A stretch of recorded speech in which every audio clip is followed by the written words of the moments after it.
একদল বলতেছে কোরআনী শাসন, কোরআন নিয়ে যাবে সংসদে, এই করবে সেই করবে। ওনারা আবার কষ্ট পাবে আমার কথা শুনলে। হ্যাঁ, হিন্দুরে দিছে মনোনয়ন, আবার কোরআন লয়ে যাইব। হিন্দু বেড়া খুলনারে কে মনোনয়ন পাইছে?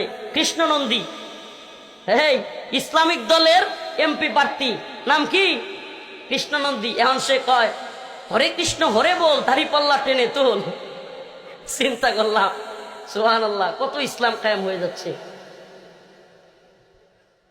কোরআনে সুস্পষ্ট আয়াত যে আল্লাহ পাক কোন কাফেরকে মুসলিমদের নেতা বানান না।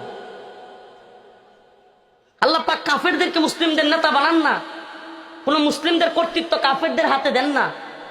এই যে আলেমকে বাদ দিয়ে খুলনায়কে এখন নেতা হয়েছে হিন্দু, আল্লাহ জানে এটা কোন ইসলাম।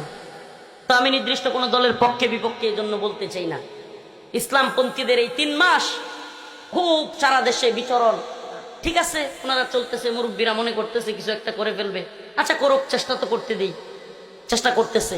কিন্তু মুসলিম উম্মাহ, মুসলিমদের জাগরণ ওই 1924 সালে খেলাফতে উসমানীর পতনের পরে এই ডেমোক্রেসি, জমহুরিয়ত, এই ডেমোস এবং ক্রেসট, মানুষদের আইন, মানুষদের শাসন, যেটা আমাদের উপর চাপায়া দিছে আব্রাহাম লিঙ্কন, জর্জ রোসো, পশ্চিমারা, যেটা চাপায়া দিয়া মুসলমানদের ঘরে ঘরে বিভাজন তৈরি করেছে, এই সিস্টেম দিয়ে মুসলমানদের কোনো ফায়দা হবে না, কোনো ফায়দা হবে না।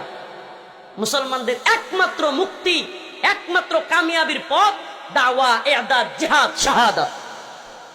একমাত্র পথ কোনটা? দাওয়া, ইরদাদ, জিহাদ, শাহাদাত। ইম্মা শরিয়া ওয়া ইম্মা শাহাদা, হয়তো শরীয়ত নয়তো শাহাদাত। এই পথ ব্যতীত মুসলমানদের সফলতা আসবে না। লিখে রাখেন, লিখে রাখেন।